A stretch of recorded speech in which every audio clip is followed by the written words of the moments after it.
अंबेडकर जी की क्या भूमिका थी संविधान निर्माण में, अंबेडकर जी की क्या भूमिका थी, और उनकी मूर्ति में अक्सर जो है उनके हाथ में किताब क्यों दिखाई जाती है, और वो किताब उन्हीं के हाथ में क्यों है, जबकि संविधान बनाने में, निर्माण में और बहुत सारे लोगों का सहयोग रहा है। ठीक, तो उत्तर में आप ये कह सकते हैं कि संविधान निर्माण में डॉक्टर अंबेडकर की भूमिका अत्यंत महत्वपूर्ण थी। जो अंबेडकर जी जो है वो संविधान सभा में प्रारूप समिति के अध्यक्ष थे। ठीक, प्रारूप समिति के एक सदस्य टी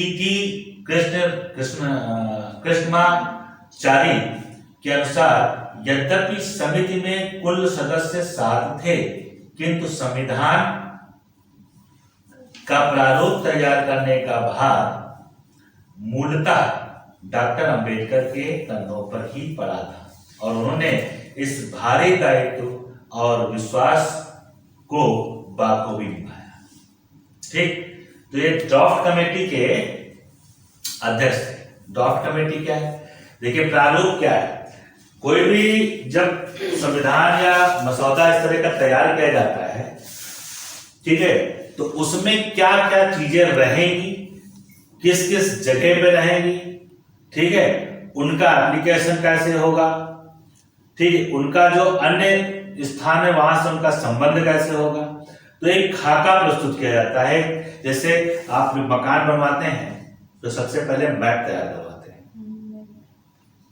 ठीक है, तो मैप में ये क्या होता है कि मैप में भाई बेडरूम कहाँ होगा, ड्राइंग रूम कहाँ होगा, किचन कहाँ होगा, कोर्टयार्ड कहाँ होगा, बाथरूम कहाँ होगा, सर्वेंट रूम कहाँ होगा, गेस्ट रूम कहाँ होगा, लॉबी कहाँ होगी, पोर्च कहाँ होगा, लॉन कहाँ होगा, ये सारा का सारा जो है एक मैप तैयार किया जाता है।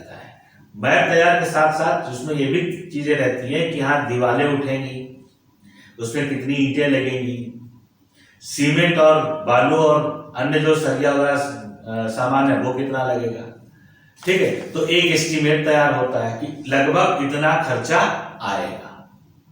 ठीक, तो ये जो मैप तैयार किया जाता है यही जो है ड्राफ्ट कहलाता है। ठीक है, प्रारूप आगे बताया गया है कि जब संविधान सभा प्रारूप समिति द्वारा तैयार किए गए संविधान को अंतिम रूप में पारित कर रही थी, तो डॉक्टर अंबेडकर के योगदान की सभी ने भूरी भूरी प्रशंसा की। भूरी भूरी मतलब बहुत खूब खूब प्रशंसा की।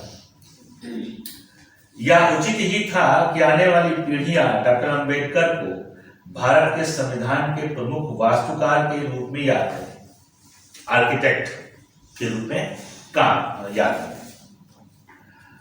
ठीक, वो इंजीनियर जो एक नक्शा मैप तैयार कर रहा है। बाकी उसमें अब बात आती है, जब ड्राफ्ट तैयार हो गया, एक मैप तैयार हो गया, तो उसमें कुर्सी कहाँ होगी, मेज कहाँ रखी जाएगी, दीवारें का रंग कैसा होगा, ठीक है, और जो इंटीरियर डिजाइन एक और एक्सटीरियर डिजाइन दोनों जो हैं ये आप अपनी तरफ से अन्य लोग जो घर के सदस्य हैं वो करते हैं। आप देखते होंगे कभी बेड इधर पड़ा है तो महीने भर बाद नहीं, मजा नहीं आ रहा है, इसको इधर करना, इधर करना, लेकिन क्योंकि भाई एक ही तरह की चीज देखते देखते आप थोड़ा बोर होने लगते हैं।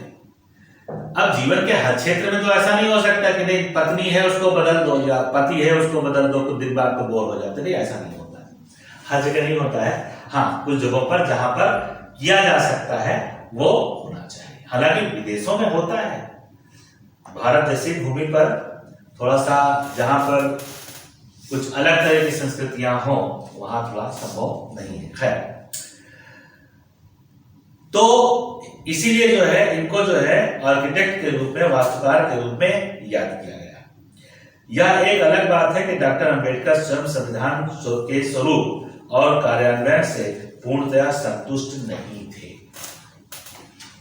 ठीक, तो संविधान का प्रारूप पहले तैयार किया गया और प्रारूप तैयार करने के बाद बहुत सारे आर्टिकल्स, बहुत सारे जो अनुसूचियां, भाग, ये सब आप जो देख रहे हैं संविधान में, ये बहुत सारे लोगों का सहयोग है। बाकायदा एक एक आर्टिकल पर लंबे लंबे समय तक, कई कई घंटों तक बहस चली है, तब जाकर के उस संविधान में, यानी जो कह सकते हो कि संविधान की जो एक एक ईंट है, संविधान जो एक बहुत बड़ा महल जैसा है, उसकी एक एक ईंट एक एक आदमी ने रखी है। तो हम ये नहीं कह सकते कि सारा का सारा जो है, जो संविधान का निर्माण है वो अंबेडकर जी ने किया है, नहीं, सिर्फ उन्होंने नक्शा बनाया है मकान का। मकान ईंटें, सरिया, मोरंग, बालू, ठीक है, पेंट और जो भी चीजें जो की हैं, बिजली का सामान, पंखा लटकाना, टीवी लटकाना, आजकल तो एलसीडी आ गई है, तो ये सारा हर आदमी ने किया है, जिसको जो चीज समझ में आ रही थी वो। तो कहने का मतलब है कि एक मकान को बनाने के लिए जिस तरह से ढेर सारे लोगों की जरूरत है, उसी तरह से जो एक मैप तो एक इंजीनियर ने बना दिया, आपके पास लैंड है उसके हिसाब से बना दिया, उसके जो भौगोलिक सीमा है उसके हिसाब से उसने बना दिया। अब उस पर जो रियल वर्क है वो कौन कर रहा है?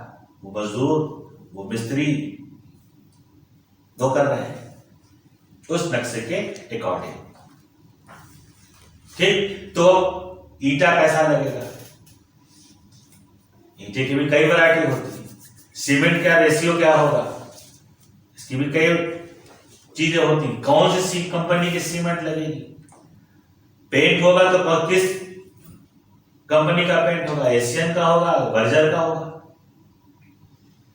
ठीक है, तो जैसे ही मकान हम बनाते हैं वैसे ही ये संविधान जो है बनकर तैयार हुआ है। सिर्फ एक अकेले अंबेडकर जी के बस की बात नहीं है। ठीक है, तो इसमें आगे बताया गया है, इसलिए पूरी तरह से इसको हम ये नहीं कहते हैं, अक्सर लोग कह देते हैं कि भाई अंबेडकर जी का संविधान है अच्छा नहीं है, वो दलित। नहीं, बिल्कुल गलत बात। वो एक इकलौते थे संविधान सभा में जो दलित थे, बाकी ज्यादातर सभी के सब जनरल और ओबीसी से संबंधित थे। आर्टिकल और जो बहस हो रही थी वो तो उन्हीं के बीच में हो रही थी। उन्होंने तो सिर्फ एक नक्शा बनाया था, उनका काम खत्म। फिर हाँ, कुछ चीजें उन्होंने कुछ एकाध आर्टिकल डाली थी, बस, बाकी कुछ नहीं था। खैर, तो डॉक्टर अंबेडकर के संविधान निर्माण में प्रमुख योगदान को याद करते हुए उनके प्रति आदर और आभार प्रकट करने के भाव से ही उनके हाथ में संविधान की पुस्तक दिखाई जाती है। क्योंकि वास्तुकार थे, इंजीनियर थे, मैप बनाया था, डॉक थे,